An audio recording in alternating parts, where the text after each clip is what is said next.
সাংস্কৃতিক রাজধানী আর আধ্যাত্মিক সাধক লালন শাহের স্মৃতিধন্য জেলা কুষ্টিয়া। ত্রয়োদশ জাতীয় সংসদ নির্বাচনকে সামনে রেখে 4টি আসনেই এখন উৎসব আর উত্তেজনার আমেজ। সাধারণ মানুষের প্রত্যাশা আর প্রার্থীদের শেষ মুহূর্তের দৌড়ঝাঁপ নিয়ে আজকের জনতার ভোট। কুষ্টিয়া প্রতিনিধি নাহিদ হাসান তিতাসকে সঙ্গে নিয়ে জান্নাতুল মোহনার প্রতিবেদন।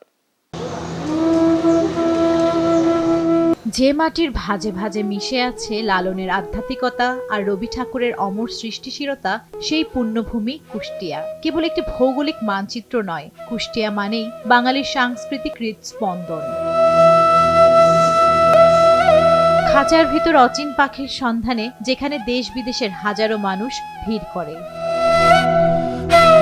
মোট 4টি সংসদীয় আসন নিয়ে গঠিত এই জেলায় রাজনৈতিক দলগুলোর মাঠ দখলের লড়াই এখন তুঙ্গে। তবে লালন রবির এই দেশে উন্নয়নের পাশাপাশি ভোটারদের মনে জমা হয়ে আছে একগুচ্ছ অমীমাংসিত সমস্যা। 40 বছর ধরে অসংখ্য খুশির মিছিলে ছিল আইডিয়ালসে, থাকবে আগামীতেও।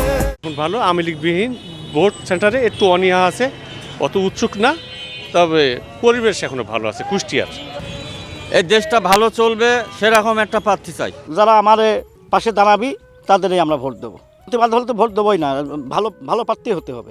অসৎ লোকের ভোট দেওয়া যাবে না, সৎ লোককে ভোট দিতে হবে। ভোটারদের প্রত্যাশা পূরণের নানা প্রতিশ্রুতি দিচ্ছেন প্রার্থীরাও।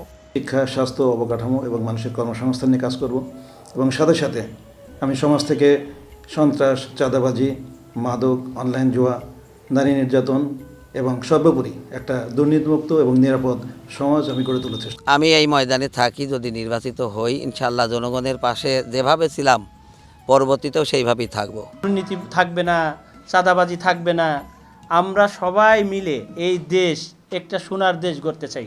কুষ্টিয়া হলো সেই জায়গা যেখানে গড়াই নদীর ঢেউয়ের সাথে পাল্লা দিয়ে বাউলের একতারা বাজে, কবির কবিতার কৃষকের লাঙল একই সমান্তরালে স্বপ্ন বুনে।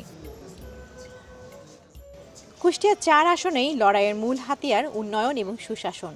সাধারণ ভোটাররা বলছেন ব্যক্তি নয়, বরং কুষ্টিয়ার শিল্প ঐতিহ্যকে ধরে রেখে দুর্নীতিমুক্ত সমাজ গড়ার নিশ্চয়তা জেনে দিবেন তার বেলাতেই পড়বে এবারের ভোট। জান্নাতুল মোহনা, দেশ টিভি, কুষ্টিয়া।